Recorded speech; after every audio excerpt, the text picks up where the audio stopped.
नमस्कार दोस्तों।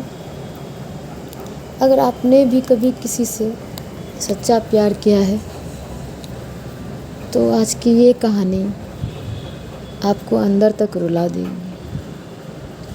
ये कहानी है आरव और रिया की, दो ऐसे लोगों की जो एक दूसरे से बेहद प्यार करते थे, लेकिन किस्मत को उनका साथ मंजूर नहीं था।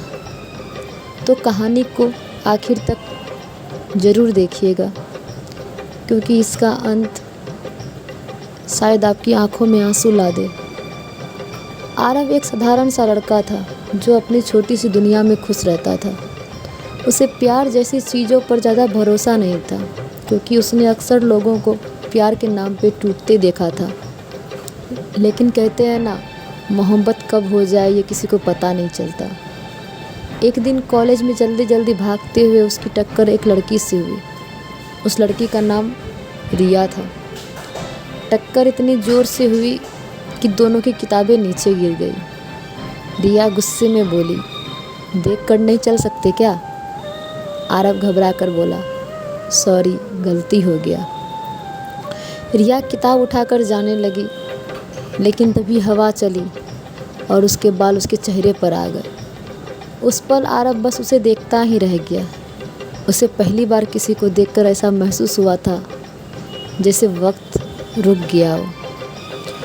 उस रात आरव पूरी रात सो नहीं पाया। बार बार उसे रिया का चेहरा याद आ रहा था। धीरे धीरे दोनों की दोस्ती शुरू हो गई। कैंटीन में बातें होने लगी, लाइब्रेरी में साथ बैठना, बारिश में भीगना और छोटी छोटी बातों पर हंसना। अब आरव की सुबह रिया के मैसेज से शुरू होती थी और रात उसकी आवाज़ सुनकर ख़त्म होती थी। रिया भी धीरे धीरे आरव को पसंद करने लगी थी, लेकिन उसके दिल में एक डर था जिसके बारे में आरव कुछ नहीं जानता था। एक दिन बारिश हो रही थी, दोनों पेड़ के नीचे खड़े थे। रिया ने अचानक पूछा, अगर मैं एक दिन चली गई तो? आरव हंसकर बोला, तो मैं पूरी दुनिया छोड़ दूंगा। रिया उसकी बात सुनकर मुस्कुराई, लेकिन उसकी आंखों में हल्का सा दर्द था जिसे आरव समझ नहीं पाया। दिन बीतते गए और दोनों का प्यार बढ़ता गया। एक रात आरव रिया को छत पर ले गया। चारों तरफ चांदनी थी, ठंडी हवाएं चल रही थी। आरव रिया से बोला, मुझे तुमसे प्यार हो गया है।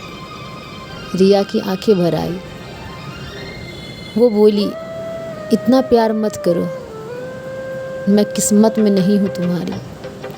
लेकिन आरव ने उसका हाथ पकड़ लिया और बोला, अगर किस्मत में नहीं हो तो किस्मत बदल दूंगा।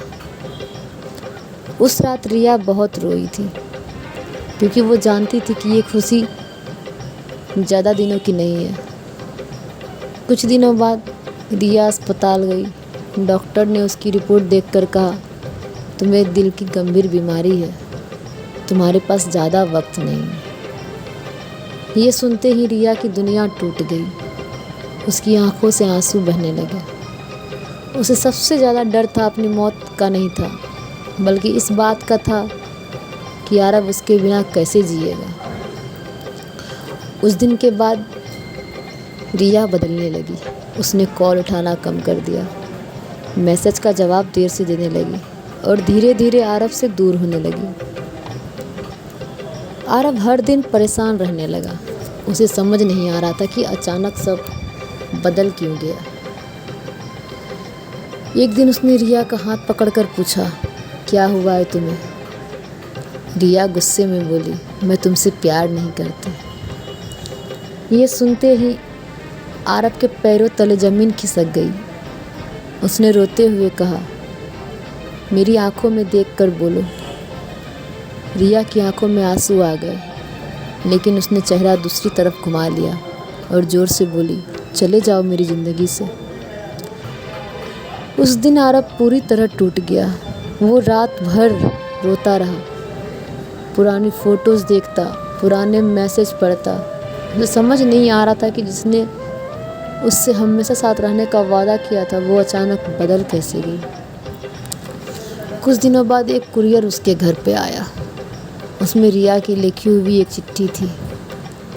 कांपते हाथों से आरब ने वो खत खोला। उसमें लिखा था, आरब, जब तुम ये खत पढ़ रहे होगे शायद मैं इस दुनिया में नहीं रहूँगी। ये पढ़ते ही आरब की आंखों से आंसू गिरने लगे। खत में आगे लिखा था, मैं तुमसे दूर इसलिए गई क्योंकि मैं तुम्हें टूटते हुए नहीं देख सकती थी। मैं बीमार थी आरब, बहुत ज़्यादा। मैं तुम्हारी ज़िंदगी बनना चाहती थी, दर्द नहीं। मैं तुमसे बहुत प्यार करती हूँ। ये पढ़ते ही आरब ज़ोर ज़ोर से रोने लगा। वो पागलों की तरह अस्पताल भागा, लेकिन बहुत देर हो चुकी थी। रिया सफ़ेद चादर में लेटी हुई थी। आरब उसके पास बैठ गया। उसका हाथ पकड़कर रोते हुए बोला, उठो ना रिया, देखो मैं नाराज़ नहीं हूँ, बस एक बार बात कर लो। लेकिन रिया हमेशा के लिए जा चुकी थी। उस दिन आरब ने सिर्फ रिया को नहीं खोया था, उसने अपनी पूरी दुनिया को खो दिया था। आज भी आरब उसी जगह जाता है जहाँ वो पहली बार मिले थे। उसे आज भी लगता है कि एक दिन रिया वापस आएगी, लेकिन कुछ लोग सिर्फ यादों में रह जाते हैं। उम्मीद करते हैं कि आपको ये कहानी अच्छी लगी होगी, और ये सिर्फ कहानी नहीं, हकीकत है।